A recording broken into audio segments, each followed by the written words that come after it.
자, 잔치집에는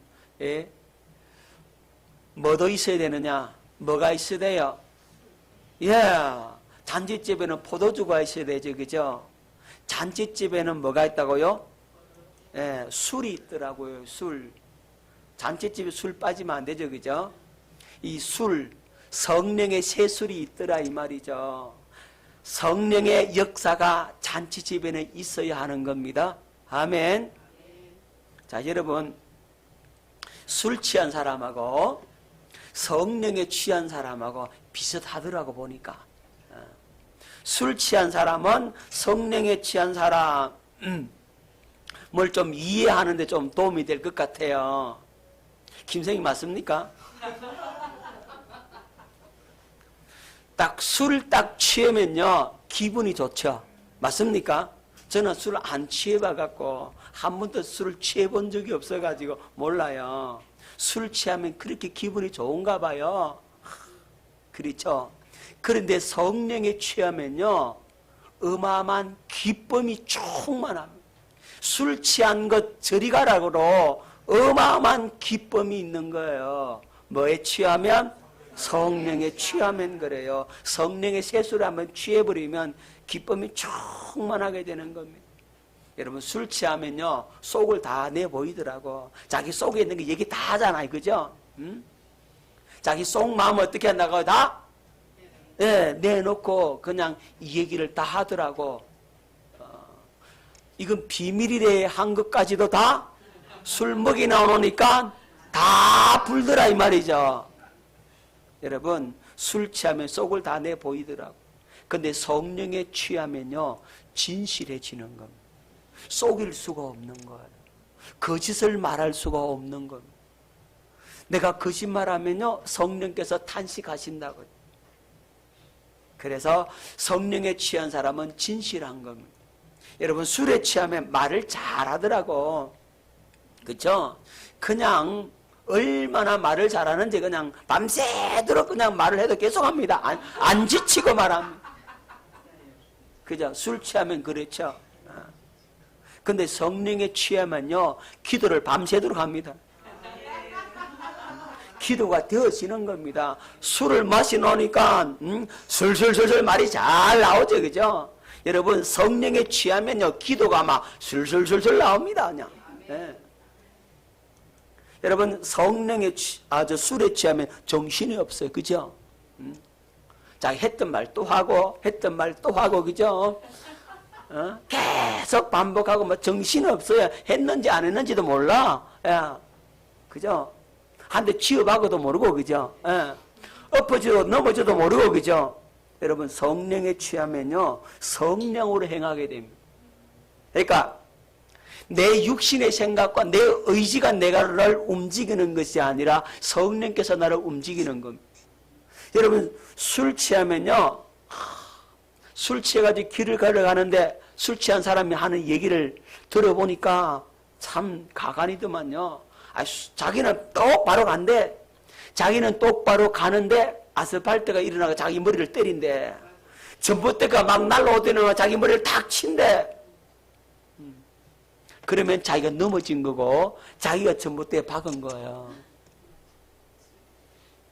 여러분 성령에 취한 사람은요 성령에 사로잡혀 가지고요 자기 몸을 제대로 못 가는 그렇게 된단 말입니다. 술 취한 사람 또 헛소리를 얼마나 많이 합니까, 그죠? 해는 꼬부라져 가지고 그냥 해 꼬부라진 소리가 막 나오는데 술 취하면 그렇더라고 보니까 헛소리를 막 해대요, 그죠? 맞습니다. 성령에 취하면요 방언을 말하는 겁니다. 알아들을 수 없는 말을 한다고. 어디 취하면? 그래요. 잔치집에는 뭐가 있어야 된다고요? 우리 천국 잔치에는 성령의 세술이 있는 겁니다. 갈라디아서 5장 25절 26절 만일 우리가 성령으로 살면 또한 성령으로 행할지니 헛된 영광을 구하여 서로 노엽게 하거나 서로 투기하지 말지니라. 성령으로 살면 무엇으로 행한다? 성령으로 행한다. 아멘. 성령으로 행하는 사람이 되어야 될 줄로 믿습니다. 자, 복음을 믿는 자는요, 복음을 믿으면 내 안에 오신 성령님의 가르침과 음성을 듣고 사는 겁니다. 여러분, 복음을 믿으면 여러분 안에 오신 성령의 가르침을 여러분들이 받고 그 음성을 듣고 살게 되어지는 겁니다. 그리고 뭘 십자가에 못 박는다고요? 육신의 생각과 마음, 내 스스로 살려고 하는 생각과 마음, 내가 주인 되었던 마음, 내 마음대로 살고자 하는 그것들을 어디에 못 박으라? 십자가에 못 박는 삶을 산다고. 그래서 사도 바울은 뭐라고 말씀하고 있냐? 나는 날마다 죽노라. 날마다 자기 죽음을 경험하는 겁니다. 그 말은 날마다 자기를 어디에 내어드린다? 십자가에 못 박게 내어드린단 말이죠. 나는 죽고 누구로 살겠다? 예수님으로 살겠다. 그것이 복음을 믿는 자의 삶입니다. 그래서 마음의 할례로 내가 없어지는 삶. 나는 죽었으니까 없는 거죠. 내 안에 누구만 계신다? 예, 내 안에 그리스도만, 성령님께서 계셔서 이제 그분의 생명으로 살게 되어지는 복을 누리게 되는 겁니다. 그렇게 사는 것을 가르쳐서 성령으로 산다라고 하는 겁니다. 여러분, 이것이 믿음의 현 주소라 이 말입니다. 믿음의 사람의 현 주소는 이렇게 살아야 된다고. 그런데 이 빌리 그레함 목사님이 이런 말씀을 했어요. 오늘날 교회에서 성령께서 떠나신다 할지라도 교회는 90% 이상의 일들을 전혀 아무 일도 없었던 것처럼 그대로 진행할 것이다. 이렇게 말을 했어요. 여러분, 교회에 성령께서 역사하지 않으면 교회는 스톱이 되어야 됩니다. 그렇죠? 그런데 90% 이상의 일들을 전혀 아무런 문제 없이 그 일을 진행한다라고 말을 하고 있는 겁니다. 그 말은 오늘날 한국교회 현 주소를 보여주는 말씀인 겁니다. 교회는요, 성령께서 역사하지 않아도 프로그램으로 잘 돌아갑니다. 그죠? 온갖 프로그램으로 조직으로 움직여지지 성령으로 움직이지 않는다 이 말이에요. 하나님의 명령체계, 성령의 명령체계가 다 무너져 있단 말입니다. 우리는 이걸 회복해야 합니다. 우리 새삼교회가 복음을 전하는 것은 이 하나님의 명령체계의 회복입니다. 성령으로 하지 아니한 것은 다 죄다. 성령으로 하지 않으면 아무것도 할 수 없다. 성령께서 역사하지 않으면 올수도비다. 그것이 우리 교회의 모습이란 말이에요. 인간의 수단과 방법을 쓰지 아니하고 인간의 계산을 대지 아니하고 주님께서 말씀하시는 대로만 가려고 그걸 사모하고 그렇게 못 간 부분은 즉시 회개하고 마음을 찢고 가슴을 치며 회개하고 주님 앞에 나가는 겁니다. 여러분, 교회는 성령께서 주인 되셔서 성령께서 이끌어 가셔야 된다고. 우리의 개인의 삶도 마찬가지예요. 내가 주인 돼서 내가 나서면 내 마음대로 살면 나는 망한단 말입니다. 직장도 사업도 가정도 내가 주인 되니까 망하는 겁니다. 빨리 뭘 바꿔야 된다고요? 주인 바꿔라 이 말입니다. 주님이 주인 되시면 됩니다. 여러분, 성령의 능력과 인도가 없는 교회는 어떤 교회예요? 타락한 교회고요. 인본주의 교회고요. 세속주의 교회라 이 말입니다. 율법주의의 교회라 이 말이에요. 자, 그래서 이런 교회는 그리스도의 몸된 교회가 아니란 말이에요. 오늘 우리 교회는 성령이 운행하시는 교회 될 수 있기를 사모하고 나아갈 수 있기를 바랍니다. 자, 신앙생활은요, 내 안에 오신 성령님의 가르침과 음성을 듣고 사는 삶입니다. 여러분 안에 오신 성령님의 음성을 듣고 그 가르침을 받아 사는 삶이 뭐라고요? 신앙생활이란 말입니다. 내가 주인 되어서 내 마음대로 내 뜻대로 내 방법대로 사는 것이 아니라는 말입니다. 여러분, 요한복음 14장에서 16장을 가르쳐서 뭐라고 하느냐 하면 다락방 강화라고 합니다. 아주 금은 같은 귀중한 말씀입니다. 예수님께서 얼마나 귀중하게 소중하게 여기시는 말씀을 하시는지 몰라요. 요한복음 14장 16장까지 이걸 자주 읽으시면 굉장히 도움이 됩니다. 이 다락방 강화, 아주 금은 같은 유언과 같은 말씀이라 이 말입니다. 왜냐하면 예수님께서 십자가를 앞에 두고 마지막 죽으시기 전에 제자들에게 남기신 아주 귀한 영적인 진리의 말씀을 남겨두셨기 때문입니다. 이 다락방 강화의 주제가 뭐냐면 보혜사 성령입니다. 마지막으로 예수님께서 제자들에게 당부하고 싶은 그 말씀의 주제가 뭐라고요? 보혜사 성령에 관해서 말씀을 하고 있는 겁니다. 그래서 예수님께서 말씀하십니다. 예수님께서 떠나시면 그 자리에 누가 오신다고요? 보혜사 성령님 오셔서 채우실 것을 말씀하고 있는 겁니다. 예수님이 떠나는 빈자리가 있을 거잖아요. 그 빈자리를 누가 채운다고요? 예, 보혜사 성령님께서 채우신다라고 말씀을 하고 있는 겁니다. 그 보혜사 성령님에 관해서 이 다락방 강화의 말씀을 들려주고 있는 겁니다. 자, 요한복음 14장 16절 말씀 뵙겠습니다. 내가 아버지께 구하겠으니 그가 또 다른 보혜사를 너희에게 주사 영원토록 너희와 함께 있게 하려니. 언제까지요? 예수님은 잠시 있다가 떠나셨잖아요. 하지만 보혜사 성령님은 영원토록 함께 하겠다. 자, 그래서 요한복음 16장 7절에 그러나 내가 너희에게 실상을 말하노니 내가 떠나가는 것이 너희에게 유익이라.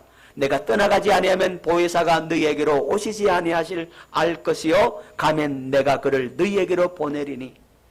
그러니까 예수님께서 떠나가시는 것이 너희들에게 유익하다 그랬어요. 왜 유익하냐면 보혜사를 보내주기 때문에, 보혜사를 너희 각자의 마음에 보내주시기 때문에, 그래서 내가 떠나가는 것이 유익하다 그랬어요. 여러분, 예수님께서 육체를 가지고 오셨을 때는 한계가 있어요. 그렇잖아요. 전 세계에 예수님이 동시적으로 못 계신다고. 그런데 보혜사로 성령으로 오시면 전 세계 동시적으로 각 사람의 마음속에 우리 성령께서 거하실 수가 있다 이 말이에요. 그래서 보혜사가 우리 마음속에 오시는 것이 더 우리에게 더 유익하다, 더 낫다, 이렇게 말씀을 하고 있는 겁니다. 다락방 강화에서 그것을 말씀해 주고 있는 겁니다. 여러분, 여기서 또 다른 보혜사를 보내준다라고 그랬죠. 또 다른 보혜사, 그죠? 자, 또 다른 보혜사라는 말이 뭡니까? 원래의 보혜사가 있고 또 다른 보혜사가 있다는 말씀이죠. 그죠? 맞죠? 자, 그러면 이 또 다른 보혜사가 과연 누구냐는 거죠. 자, 여러분, 또 다른 보혜사에 대해서 좀 깊게 알아야 합니다. 여러분, 여기서 다른이라는 말씀이 있죠. 다른. 요 다른이라는 말을 원어로 보면 요것은 알로스라는 말과 헤테로스라는 말이 있어요. 다르다는 말을 우리나라에는 하나밖에 없잖아. 그런데 이 헬라에는 이 다르다는 말이 두 가지로 쓰여요. 하나는 알로스라는 단어를 쓰고 또 하나는 헤테로스라는 단어를 쓰는데, 이 알로스라는 단어는 같은 종류에서 다른 것을 말할 때 다르다라고 얘기하는 겁니다. 예를 들면 여러분 사과 있죠. 사과의 종류가 많잖아요. 사과 국광도 있고 부사도 있고 홍옥도 있고 골덴도 있고, 그죠? 예? 또 홍부사도 있고 요즘 나온 품종은 또 몰라. 저는 옛날 품종은 그렇더라고. 그런데 여러분, 부사하고 인도하고는 다르다, 이런 말을 쓸 때는, 이때는 알로스라는 단어를 쓴다는 거예요. 같은 사과인데 그 같은 품종 안에서 다르니까 조금 차이 나잖아요. 약간 차이 날 때 그때는 뭘 쓴다고? 알로스라는 단어를 쓰고, 헤테로스라는 단어는 완전히 다를 때, 다르다는 말을 쓸 때 이 헤테로스라는 단어를 쓰는 겁니다. 그러니까 다른 종류에서 다른 거. 사과와 배는 다르다. 개와 고양이는 다르다. 그죠? 이렇게 쓸 때는 어떤 단어를 쓴다고요? 헤테로스라는 단어를 쓴다 이 말이에요. 그러면 여기서 또 다른 보혜사 이럴 때 이 단어는 어떤 단어겠습니까? 알로스겠습니까? 헤테로스겠습니까? 그렇죠. 알로스라는 단어를 썼어. 또 다른 보혜사는 원래 보혜사하고 똑같은데 별로 차이가 없다 이 말은. 그 약간의 차이 있는 그것 때문에 이 알로스라는 단어 또 다른 보혜사라고 소개를 하고 있다는 말입니다. 그럼 원래의 보혜사는 누구예요? 원래의 보혜사는 육신을 입고 오신 예수 그리스도를 원래의 보혜사라고 하고, 그럼 또 다른 보혜사는 또 다른 보혜사는 성령님, 다른 말로 하면 영으로 오신 그리스도. 자, 육체로 오신 그리스도는 원래의 보혜사고 영으로 오신 보혜사는 또 다른 보혜사다. 아시겠습니까? 영으로 오신 그리스도. 그러니까 영으로 오신 그리스도가 누구죠? 성령님이시잖아요. 그 성령 하나님을 가리켜서 또 다른 보혜사라고 하는 겁니다. 자, 예수님은요, 하늘로 승천하시면서 예수님께서 이 땅을 떠나시면서 여러분 책 한 권 남겨두지 않았다 이 말이죠. 예수님은 이 땅을 떠나시면서 하늘로 승천하시면서 책을 남겨둔 게 아니고 성령을 남겨두고 가시는 겁니다.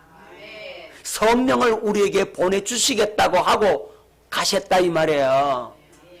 그래서 성령을 우리 속에 남겨두시려고 예수님께서 하늘로 승천하셨단 말입니다. 자, 그래서 우리는 누구를 본받아야 된다고요? 예수님을 본받아야 됩니다. 우리의 삶이 성령에 의한 삶이라는 사실을 누구 보면 알 수 있다고요? 예수님을 보면 알 수가 있다고. 예수님께서 성령으로 사셨기 때문에 우리도 예수님처럼만 살면 바르게 사는 거잖아요. 그죠? 자, 예수님의 삶은요, 우리의 삶과 우리의 신앙과 우리의 사역의 모델입니다. 그렇죠? 우리의 최종의 목표가 바로 예수님이라 이 말이죠. 자, 이 말씀을 알기 위해서 제가 자주 말씀드리는 게 있죠. 그죠? 토기장이는 누구요? 예, 토기장이는 우리 하나님이시고, 그 다음에 이 진흙은요, 예, 내가 진흙이고, 그 다음에 모델은요, 예수님이라 이 말입니다. 자, 토기장이신 하나님께서 진흙을 빚어서 만드는데 뭘 보고 만드느냐? 모델 보고 만든다고, 모델 보고. 자, 그래서 하나님께서 나를 빚어 만드시는데 모델이신 예수님과 똑같이 만든다고. 모델이니까 모델 보고 만들으니까 모델처럼 만들려고 한다고. 아멘. 자, 이사야 64장 8절 말씀을 뵙겠습니다. 그러나 여호와여, 이제 주는 우리 아버지시니이다. 우리는 진흙이요 주는 토기장이시니 우리는 다 주의 손으로 지으신 것이니이다. 우리 하나님께서 이 진흙을 가지고 빚어서 만드는데 누구처럼 만든다고? 예수님처럼 모델 보고 만들어요. 모델하고 똑같이 만든다고. 자, 그렇다면 우리의 최종의 목표는 누구 보면 알 수 있어요? 그렇죠. 예수님 보면 알 수 있다고. 야, 나의 신앙의 최종 목표는 예수 그리스도구나. 예수님처럼 나를 주님께서 만들어 가시는구나. 그럼 우리는 자꾸 누구 닮아가면 되는 거죠?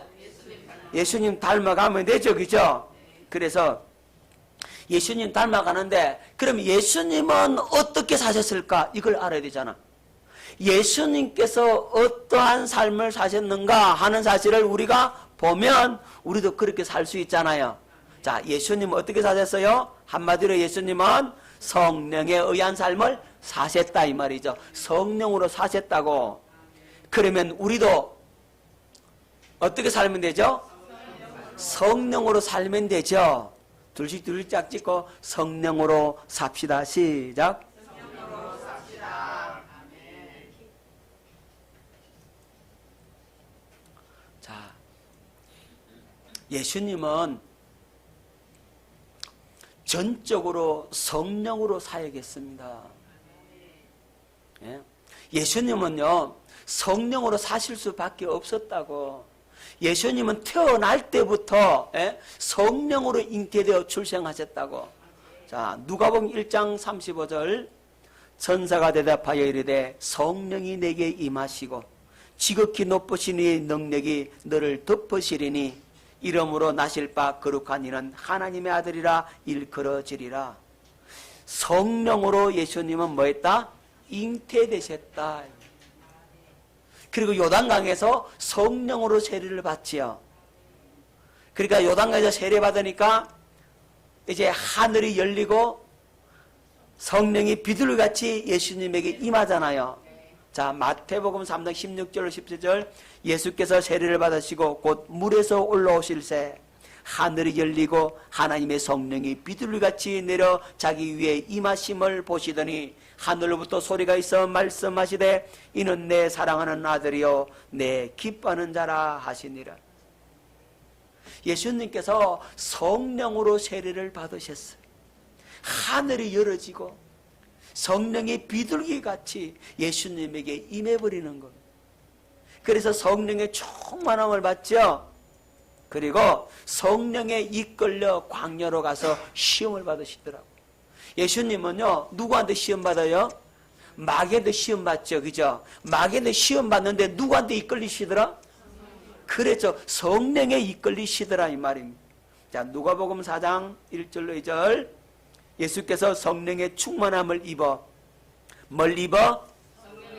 성령의 충만함을 입어 요단강에서 돌아오사 광야에서 40일 동안 성령에게 이끌리시며 마귀에게 시험을 받으시더라 이 말이에요.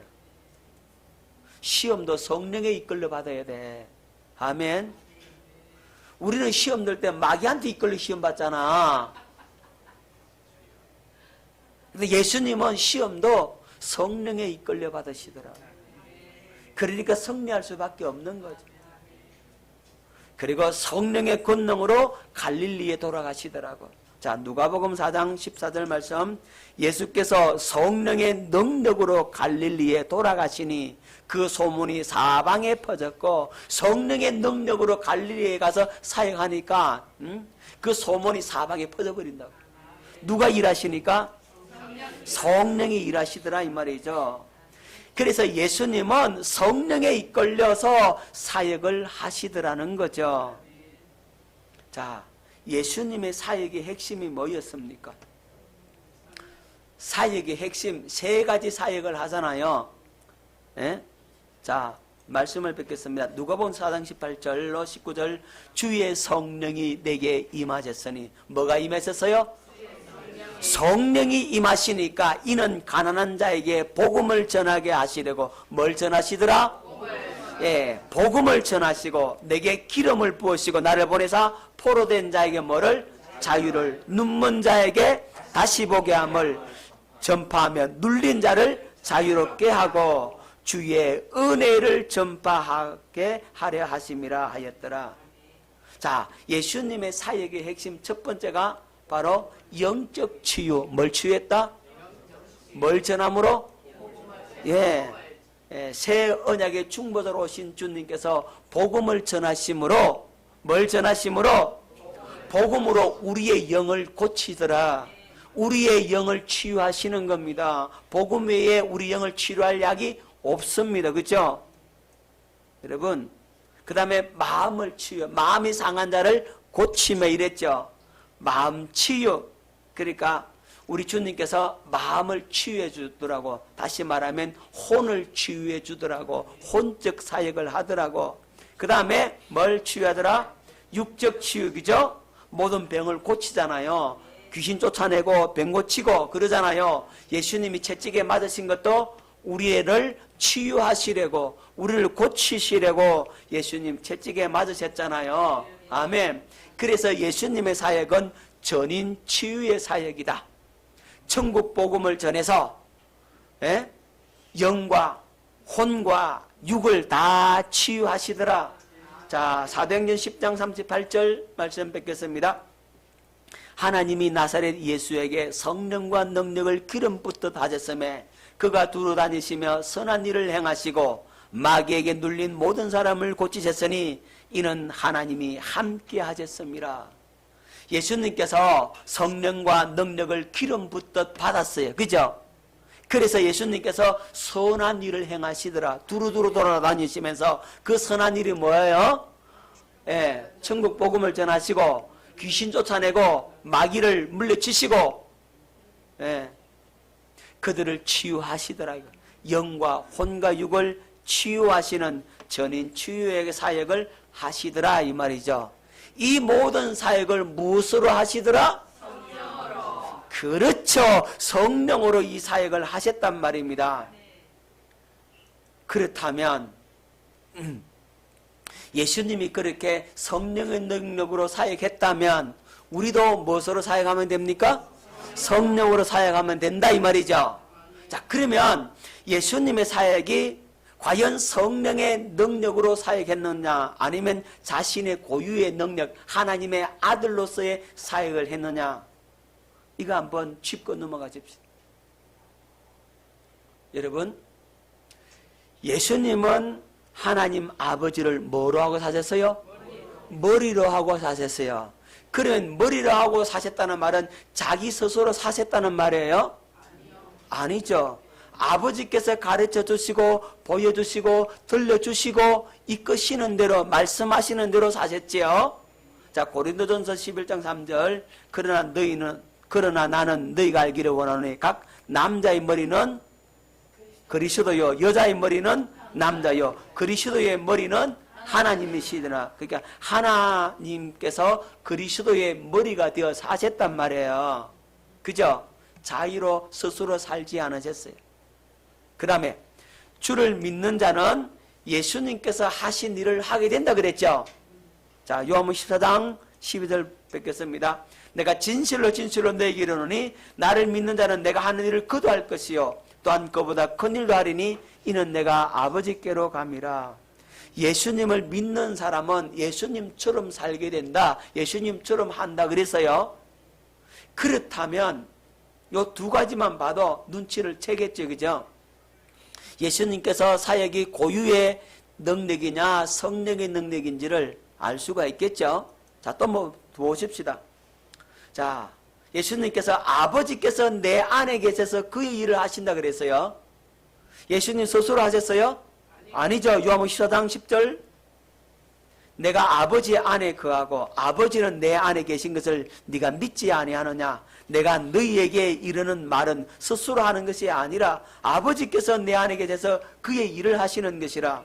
내가 아버지 안에 거하고 아버지께서 내 안에 계심을 믿으라. 그렇지 못하겠거든 행하는 그 일로 말미암아 나를 믿으라.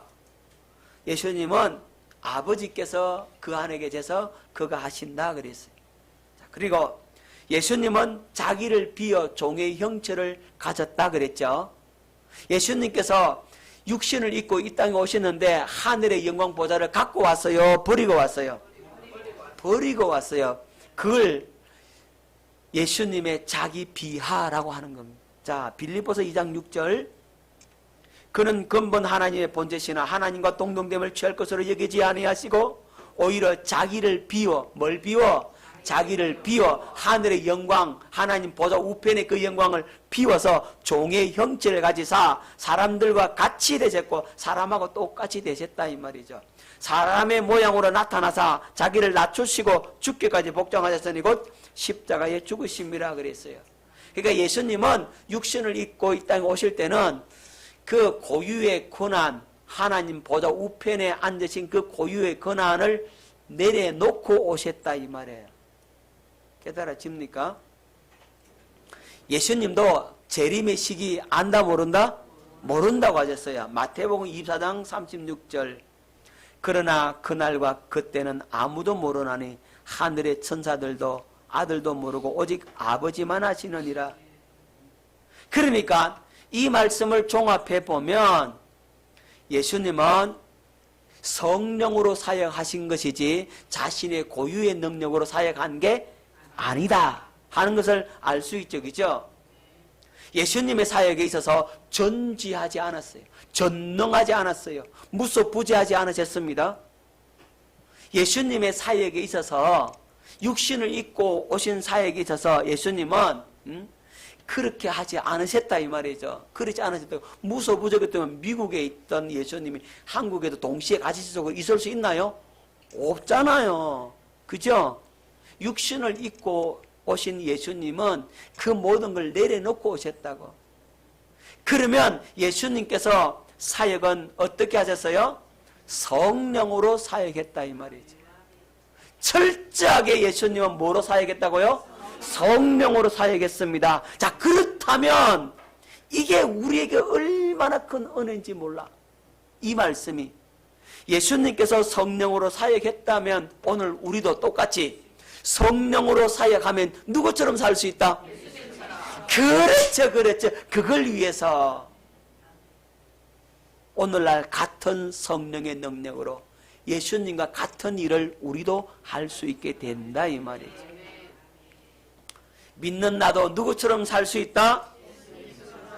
자, 둘씩 짝 찍고 당신도 예수님처럼 살 수 있습니다. 시작. 당신도 예수님처럼 살 수 있습니다. 아멘.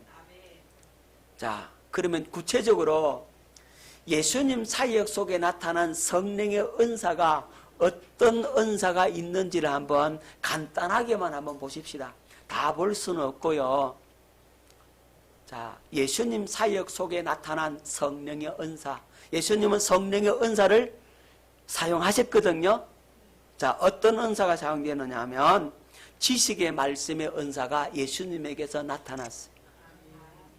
자, 여러분, 지식의 말씀의 은사는 뭐냐면 하나님께서 어떤 상황, 어떤 일에 대하여 나는 전혀 알지 못했는데 그것을 알려주는 은사, 계시의 은사가 바로 지식의 말씀의 은사입니다. 지식의 말씀을 주는 거예요. 정보를 준다고 말하자면 전혀 알지 못했는데 하나님께서 성령으로 그것을 알게 해주는 은사, 이게 바로 지식의 말씀의 은사입니다. 자, 요한복음 4장 18절로 19절 말씀 뵙겠습니다. 자, 이 말씀이 무슨 말씀인지 아시죠? 네? 예수님께서 수가성 우물가에 피곤해서 앉아 있는데 웬 사마리아 여자가 물 길르러 왔단 말입니다. 예수님께서 그 여인에게 나한테 물 좀 다고 그랬더니 아니 당신은 유대인이고 나는 사마리아인인데 어찌 나한테 물 달라 합니까? 물 못 줍니다. 그랬더니 예수님께서 네가 하나님의 선물과 네게 물 달라라고 하는 이가 누군지를 알았더라면 네가 오히려 그에게 물 달라 했을 것이다. 이렇게 말을 하잖아요. 그러니까 이 여인이 아니 당신은 뚜레박도 없고 이 우물은 깊은데 어떻게 해서 물을 구합니까? 이 우물은 우리 조상 야곱이 준 겁니다. 그러니까 예수님께서 뭐라고 그랬어요? 이 물을 먹는 자마다 다시 목마르지만 내가 주는 물을 마시는 자는 영원토록 솟아나는 샘물이 된다. 그러니까 이 여인이 들어보니까 그러면 그 물 나 좀 주세요. 그럴 때 예수님 뭐라 그랬어요? 가서 네 남편을 불러오라. 그러니까 난 남편 없어요. 이러니까 그래 네 말 맞다. 네가 남편 5 있었지만 지금 있는 남편은 네 남편 아니냐. 이래버렸어요. 자, 예수님께서 그 여자가 남편이 5명 있다는 걸 어떻게 알았을까? 자, 이게 바로 지식의 말씀의 은사라 이 말이죠. 정보를 아는 거죠. 그 여인의 상태를 아는 거죠. 그 여인의 모든 상황을 예수님께서 알고 계셨다. 이게 뭐라고요? 지식의 말씀의 은사, 예수님께서 그 은사가 나타나는 겁니다. 자, 그 다음에 지혜의 말씀의 은사도 나타납니다. 자, 지혜의 말씀의 은사는 뭐냐 하면 문제를 해결하는 방법을 아는 겁니다. 아주 공경에 빠졌을 때 이러지도 못하고 저러지도 못하는 그런 상황 속에서 그 문제를 완전하게 해결해버리는 그런 은사를 가리켜서 지혜의 말씀의 은사라고 하는 겁니다. 자, 문제 해결 방법을 아는 겁니다. 자, 말씀을 뵙겠습니다. 요한복음 8장 7절. 자, 이 말씀이 뭐냐면 그들이 묻기를 맞이 아니하는지라 이에 일어나 이르시되 너희 중에 죄 없는 자가 먼저 돌로 치라. 이게 무슨 내용이죠? 예, 가늠하다가 현장에 잡힌 여자를 바리새인들을 종교 지도자들이 끌고 와서 예수님 앞에 세워놓고 예수님께 묻습니다. 선생님, 이 여자는 가늠하다가 현장에 잡혔습니다. 모세의 율법에는 돌로 쳐 죽이라 했는데 선생님 당신은 어떻게 하시겠습니까? 이렇게 물어요. 예수님을 잡아다가 올무에 걸려가지고죠. 만약에 예수님께서 돌로 치지 마라 그러면 당신은 모세의 율법을 어긴 자다. 이렇게 공격을 할 것이고, 그 다음에 돌로 치라 그러면 네가 사랑이라 그러고 하나님 사랑이고 하나님 아들 그런데 너도 별 수 없네. 예수님은 이러지도 못하고 저러지 못하는 그런 상황 속에서요. 그때 이 문제를 해결하는 방법이 뭐겠어요? 예수님께서 땅바닥에 뭔가 글을 쓰시다가 일어나셔서 한마디 합니다. 너희 중에 누구든지 죄 없는 자가 돌로 치라. 그랬더니 그들의 마음에 양심의 가책을 받아 자기 죄가 보이는 거예요. 죄 없는 사람이 한 사람도 없다 이 말입니다. 그래서 돌멩이를 다 놔두고 다 도망갔어요. 자, 이 문제를 해결할 수 있는 방법을 아는 것이 뭐라고? 지혜의 말씀의 은사. 자, 또 은사가 있습니다. 영분별 은사가 예수님께 나타납니다. 사탄의 영인지 하나님의 영인지 분별하는 겁니다. 눈 크게 뜨시고 잘 들으십시오. 자, 마태복음 16장 17절 뵙겠습니다. 예수께서 대답하여 이르시되 바요나 시몬아 네가 보기도다. 이를 네게 알게 한 이는 혈육이 아니요 하늘이신 내 아버지시니다.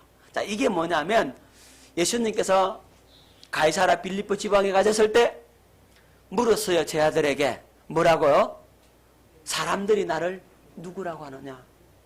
그러니까 어떤 사람은 엘리야, 어떤 사람은 세례요한, 어떤 사람은 선지자 중에 한 사람입니다. 그러면 너희는 나를 누구라 하느냐 물었더니 베드로가 아주 대답을 잘합니다. 주는 그리스도시요 살아계신 하나님의 아들입니다. 예수님께서요 그 베드로의 신앙 고백을 들으시고 너무 기분이 좋으셔서 바요나 시몬아 네가 복이 있도다. 이를 네게 알 일은 혈육이 아니요 하늘에 계신 내 아버지시다. 성령께서 그걸 알려준 거다. 그렇게 가르쳐줬어요. 자, 베드로의 신앙 고백은 베드로 자기가 스스로 안 게 아니고 하나님께서 그에게 알려주신 걸 베드로가 고백했다. 그들은 베드로 배후에 누가 딱 자리를 잡고 계시더라? 성령께서 자리를 잡고 계시더라 이 말이죠. 그런데 예수님께 그 고백을 들으시고 이제 말씀합니다. 내가 이제 예루살렘으로 올라가는데 예루살렘에 올라가면 거기서 내가 종교 지도로 잡혀가지고 거기서 죽고 3일 만에 다시 살아날 것이다. 그렇게 얘기하니까 베드로가 예수님 바지가랑이를 붙들고 선생님 안 됩니다. 죽으시면 안 됩니다. 이런 일이 결코 일어나서는 안 됩니다. 이랬어요. 그러니까 예수님께서 베드로에게 뭐라 그랬어요? 자, 23절 예수께서 돌이키시며 베드로에게 이르시되 사단아 내 뒤로 물러가라. 너는 나를 넘어지게 하는 자로다.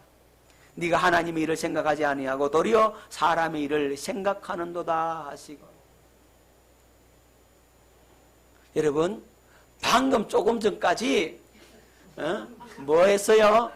주는 그리시듯이요. 베드로야 네가 복이 있다 이랬는데 잠시 후에 사탄아 내 뒤로 물러가라. 베드로 보고 사탄이라 그랬어요. 자, 여기 중요한 건 뭐냐면 베드로가 신앙 고백할 때는 하나님의 성령이 거기에 역사한 것을 예수님이 분별하셨고, 그 다음에 예수님 죽으면 안 됩니다 할 때 이 베드로를 보셨을 때 베드로는 베드로 배후에 누가 사단이 그를 장악하고 있는 걸 봤다 이 말이에요. 그 사단인지 하나님의 영인지 예수님이 이렇게 분별하셨다. 아멘.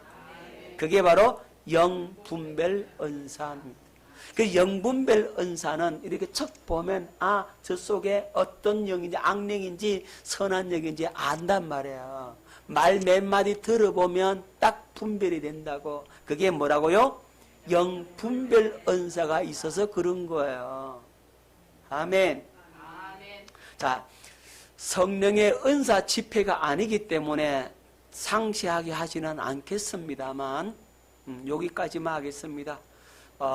나중에 기회가 되면 우리도 은사 집회 한번 하십시다. 그래서 은사를 열어주고 은사가 어떤 것인지 알고 어떻게 써야 될지를 말씀을 하면 여러분들이 더 좋을 텐데 오늘은 이제 그런 시간은 아니니까 간단하게만 보는 겁니다. 자, 예수님께서 능력 행함의 은사가 나타났어. 귀신 쫓아내고 죽은 자 살리고 오병이의 이적을 행하시고 물로 포도주 만들고 물리를 걷고 풍랑을 잔잔케 하고 이런 건 뭐라고요? 다 능력 행함의 은사. 자, 마태복음 4장 24절 그의 소문이 온 수리아에 퍼진지라 사람들이 모든 앓는 자 곧 각종 병에 걸려서 고통당하는 자 귀신 들린 자 간질하는 자 중풍병자들을 데려오니 그들을 고치시더라. 아멘. 그러니까 예수님께서는 성령으로 사역하셨다. 뭐로 사역하셨다? 성령으로 사역하셨다 이 말입니다. 그렇다면 우리도 어떻게 사역하면 된다? 성령으로 사역하면 된다. 할렐루야. 자, 사도들의 사역과 초대교회의 모습을 한번 살펴봐야 되는데 시간이 많지 않아요. 간단하게만 보도록 합니다. 자, 예수님의 제자들 역시 뭐로 살았을까요? 성령으로 사셨습니다.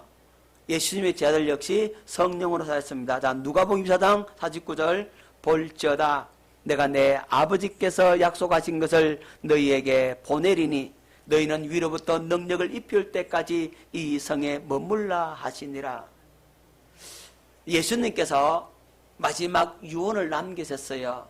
뭐라고 말씀하셨습니까? 너는 위로부터 능력을 입힐 때까지 이 성에 있어라. 이렇게 말씀을 하셨습니다. 자, 이것이 무슨 명령이라고요? 예수님의 유언의 명령이라고. 성천하시기 직전에 이 말씀을 하시고 예수님은 하늘로 성천하시거든요. 자, 이 말씀은 예수님께서 부활하신 후에 하신 명령이고 예수님께서 굉장히 중요한 절대 명령이고 예수님께서 성천하시기 직전에 하신 명령입니다. 자, 마태복음 사도행전 1장 4절 5절 사도와 함께 모이사 그들에게 분부하여 이르시되 예루살렘을 떠나지 말고 어디를 떠나지 말고 예루살렘을 떠나지 말고 내게서 들은 바 아버지께서 약속하신 것을 기다리라. 누가 약속하신 것? 아버지께서 약속하신 게 뭐예요? 그렇죠. 보혜사 성령, 성령을 기다리라. 성령 받기를 기다리라 그랬어요. 요한은 물로 세례를 베풀었으나 너희는 맨날이 못되어 성령으로 세례를 받으리라 하셨느니라. 너희들 반드시 성령 세례 받아야 된다. 이렇게 말씀을 하셨어요. 아멘. 뭘 받으라고? 오직 성령의 세례를 받으라. 저도 강조합니다. 오직 성령의 세례를 받을 수 있기를 예수 이름으로 축원합니다. 성령 세례 받으면 어떻게 되느냐? 사도행전 1장 8절에 오직 성령이 너희에게 임하시면 너희가 뭘 받고? 권능을 받고 예루살렘과 온 유대와 사마리아 땅끝까지 이르러 내 증인 되리라 하시니라. 그러니까 성령 받으면 너희들 권능 받는다. 권능 받고 뭐 된다? 내 증인 된다 이랬어요. 예수님의 증인 된다라고 말씀을 하고 있는 겁니다. 다시 한번 더 보십시다. 오직 성령이 누구에게 임하시면? 나에게 임하시면 여러분들이 뭘 받고? 권능을 받고 뭐 된다? 예수님의 뭐가 된다? 정인이 된다 라고 말씀을 하고 있는 겁니다. 여러분 이 말씀을 잘 기억하십시오. 여러분 예수님의 제자들은 3년 반 동안 특별 훈련을 받았죠. 그렇죠? 예수님께서 제자들을 얼마나 잘 가르치겠습니까? 그죠? 사람이 가르친 게 아니고 사람에게 가르침 받으면 소용없다 그랬죠. 근데 예수님이 직접 가르쳤다니까. 몇 년 동안? 3년 반 동안 특별 훈련을 받고 3년 반 동안 최고의 서성 밑에서 24시간 예수님과 동고동락하면서 훈련받았어요. 그냥 지식 전달이 아니고 이론 전달이 아니고 직접 데리고 다니시면서 보여주면서 들려주면서 직접 마음으로 느끼면서 그들은 훈련을 받았습니다. 그죠? 예수님께서 502이적을 행하실 때 그들이 뭘 나눠줬습니까?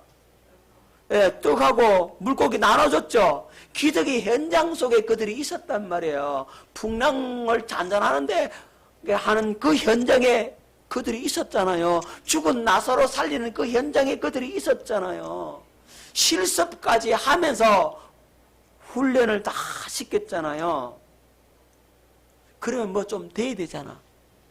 3년 반 동안 훈련 시켰는데 새삼교회 와갖고 3년 반 넘었는데 아직도 빌빌대고 있으면 안 되잖아요. 그잖아요. 왜 안 될까요? 딱 이유 한 가지 있어요. 이 훈련으로 안 된다 이 말이에요. 이 훈련으로 부족하다 이 말이죠. 오직 뭘 받아라? 성령 세례 받아라. 왜 신앙생활 시시하는지 아세요? 성령 세례 못 받아서 그래. 에? 이 훈련으로 안 된단 말이야. 뭘 받으면 된다? 성령 세례 받으면 된다. 다른 말로 하면 마음의 할례 받으면 된다. 자, 그래서 제 아들은 오순절날 성령 충만함으로 성령 세례를 받고 새 사람으로 거듭나게 되고 성령의 권능을 받아서 사역하게 되는 겁니다. 오순절 이전하고는요 완전히 차원이 달라요. 차원이. 오순절 이전에는 어떻습니까? 예?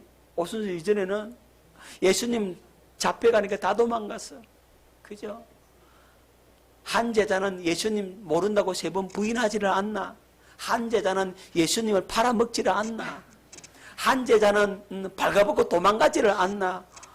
나도 잡혀갈까봐 무섭다고 다 도망갔어. 예수님께서 부활하셨음에도 불구하고 부활하신 주님이 그들을 만나 주셨음에도 불구하고 그러면 좀 달라질까? 부활하신 주님을 만났는데 죽었다가 살아나? 이야 진짜네. 이래 될 거 아니겠어요? 그럼에도 불구하고 부활하신 주님을 만났음에도 불구하고 난 물고기 잡으러 간다. 나 옛날로 돌아간대. 수제자인 베드로가 제일 먼저 도망간다고. 그러니까 나도 가자 같이 가자. 다 가버려요. 3년 반 동안 훈련시킨 결과가 다 옛날로 돌아가더라고. 이것 갖고 안 된다 이 말이에요. 훈련받은 것 갖고 안 된다 이 말이에요. 힘으로도 안 되고 능으로도 안 되는데 오직 되는 방법은 오직 성령 세례 받으라. 뭘 받으라?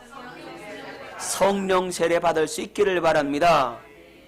자, 우리의 사역은요 성령의 능력을 힘입고 사는 것이 필수요 주님의 명령입니다. 성령 안 받으면 안 된다고. 성령 아니면 방법이 없다고. 오직 성령의 충만함을 받을 수 있기를 예수 이름으로 축원합니다. 그래서 제 아들은 기다렸습니다. 예루살렘을 떠나지 않고 기다렸습니다. 그렇죠? 기다려서 그들은 전혀 뭐하기 힘쓰더라? 기도에 힘썼습니다. 그래서 드디어 오순절날 성령이 임하고 성령 세례 받으니까 그들이 변화되어서 이제 문을 박차고 나가서 예수님을 위해 목숨을 내놓습니다. 예수님과 똑같이 성령의 능력으로 사역하기 시작합니다. 예수님의 제자들도 귀신 쫓아내고, 그죠? 안전병이 일으키고, 그죠? 죽은 자 살리고, 똑같이 예수님처럼 사역하더라고. 베드로가 한번 설교했더니 3,000명씩 5,000명씩 회개하고 막 돌아오더라고. 예수님 3,000명씩 5,000명씩 회개하고 돌아온다 이런 표현은 없었거든요. 그런데 베드로가 회개하라, 베드로가 전하는 설교에 3,000명씩 5,000명씩 회개하고 돌아오는 겁니다. 자, 성도들도 똑같이 성령의 능력으로 사역합니다.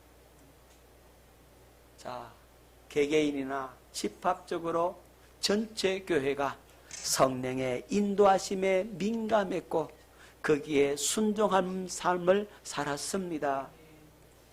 세술에 취해야 된다고. 세술에 성령에 취해버려야 된다고. 자, 성령에 취해야만이 우리가 달라진다고. 여러분 신앙생활을 시시하게 하는 건 뭐 때문이라?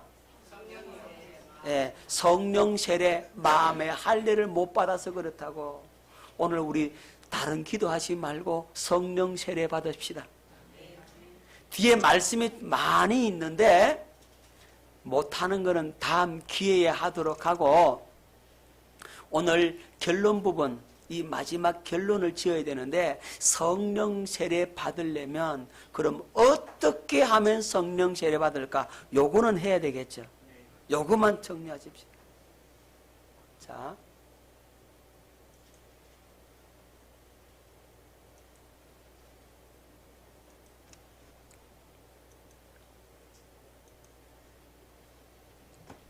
그러면 성령으로 살기 위한 방법이 뭐냐?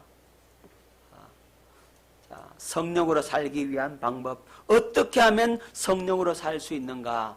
먼저 이 성령의 약속을 믿을 수 있기를 바랍니다. 복음을 믿어야 됩니다. 성령의 약속, 뭘 보내주겠다는 약속? 성령을 주시겠다. 보혜사 성령님을 내게 주시겠다는 그 약속을 여러분들이 각자가 개인적으로 믿으세요. 자, 누가복음 24장 49절, 볼지어다 내가 내 아버지께 약속하신 것을 너희에게 보내리니.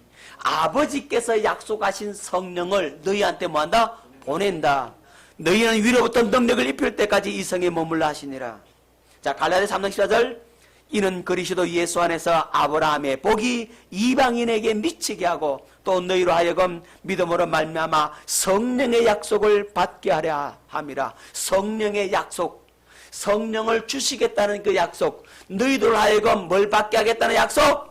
성령을 받게 하겠다는 약속, 그걸 믿으라 이 말이지. 자, 그 성령께서, 그 보혜사 성령께서 예수 이름으로 우리에게 보내주시는데, 그 성령께서 모든 것을 가르치고 생각나게 해주신단 말이에요. 아멘.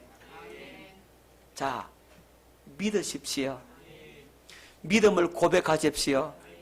믿기 때문에 여러분들이 기도하는 겁니다. 믿으니까 간구하란 말이죠. 자, 그 다음에 마음을 깨끗이 하라. 뭘 깨끗이 하라? 마음을 깨끗이 하라. 성령님은 거룩한 영이에요. 마음이 더러운 데는 안 와. 안 오는 게 아니라 못 오신다고, 더러워서. 자, 사도행전 2장 38절, 베드로가 이르되 너희가 회개하여 뭐하여? 회개하여 각각 예수 그리스도 이름으로 세례를 받고 죄 사함을 받으라. 그리하면 성령의 선물을 받으리니. 그러니까 먼저 회개해서 뭘 받으라? 죄 사함을 받으라. 깨끗해져라 이 말이죠. 예수님께서 우리에게 영원한 속죄를 이뤄놨습니다. 그죠? 자, 에베소 4장 30절로 31절 하나님의 성령을 근심하게 하지 말라. 그 안에서 너희가 구원의 날까지 인치심을 받았느니라. 성령을 뭐하게 하지 마라? 근심하게 하지 마라. 여러분들이 죄를 짓면, 여러분들이 악을 행하면, 여러분들에게 악독과 노함과 분냄과 떠드는 것과 비방하는 것과 모든 악의들이 있으면 누가 근심한다고요? 성령께서 근심하신다 이 말이에요. 성령께서 못 오신다고. 자, 그래서 요한일서 1장 9절 만일 우리가 우리 죄를 자백하면 그는 미쁘시고 이르사 우리 죄를 사하시며 우리를 모든 불의에서 깨끗하게 하실 것이요. 아멘. 먼저 마음을 깨끗하게 하셔야 된다. 내 마음속에 죄를 가득, 미움 가득, 원망 가득, 불평 가득, 누구누구 미워 죽겠는데 이런 마음 갖고 구하면 성령이 못 오신다고. 다 뭐부터 하라고요? 회개하라. 자, 회개는 여러분 이미 모욕을 했잖아요. 발 씻어야 방에 들어간다고. 뭘 씻으라고? 발 씻으라며, 발. 발을 깨끗이 씻어야만이, 엄마가 다 안아다가 방에 눕히는데 발을 안 씻거든. 온갖 세상에 즐기는 것 다 하고 게임하고 오락하고 먹고 마시고 취하고 즐기다 이닥거리다가 교회 와서 언제 집회한다 그러니까 와서 탁 앉아 있으니까 무슨 하나님께서 은혜를 줄 수 있겠냐 이 말이에요. 깨달아집니까? 마음을 뭐 해라? 깨끗하게 해라. 마음을 깨끗하게 해라. 그 다음에 마음을 깨끗하게 했어요. 영원한 속죄의 은총을 입었어요. 회개했어요. 그 다음에 성령을 사모함으로 구하라 이 말이에요. 사모함으로 구해야 된다고. 기도 안 하는데 뭐 어떻게 주겠냐고. 기도해야 줍니다. 근데 기도 조금 하는 것도 하는 거고 많이 하는 것도 하는 건데 그 목사님 얼마만큼 해야 되니까 줄 때까지 해라 이 말이야. 목숨 걸고 해야 된다고. 나의 전심으로 주님 앞에 나가야 된다고. 우리 사람은요 말 한마디 하고 대충 적당히 얼렁뚱해도 이렇게 그 사람 마음을 속이고 진심이라 하고 막 그러면 이렇게 들어줄 수 있잖아요. 근데 우리 하나님은 내가 얼렁뚱땅 하는지 전심으로 하는지 알아요 몰라요? 아신다 이 말이죠. 아시니까 얼렁뚱땅 하니까 안 주는 거예요. 그러니까 전심이 돼야 된다. 전심. 아멘. 자, 누가복음 11장 9절 13절 내가 또 너희에게 이르노니 구하라. 뭘 구하라고? 성령을 구하라. 그러면 너희에게 주실 것이요. 찾으라. 예수님을 찾으라. 그러면 찾아낼 것이요. 문을 두드리라. 예수 안으로 들어가기를 두드리라. 그러면 너희에게 열릴 것이다. 말씀하고 있습니다. 너희가 악할지라도 좋은 것을 자식에게 줄 줄 알거든. 하물며 너희 하늘 아버지께서 구하는 자에게 뭘 주지 않겠느냐? 성령을 주시지 않겠느냐? 구하는 자에게 성령 준다 그랬어요. 안 구하는데 줘요? 감나무 밑에 앉아서 입 딱 벌리고 감 떨어져요? 감이 입에 안 떨어지고 머리 떨어져. 여러분 성령 받기를 기도해야 됩니다. 사도행전 4장 30절 빌기를 다하매 뭐하기를 다하매? 빌기를 다하매 기도를 열심히 했다 이 말이죠.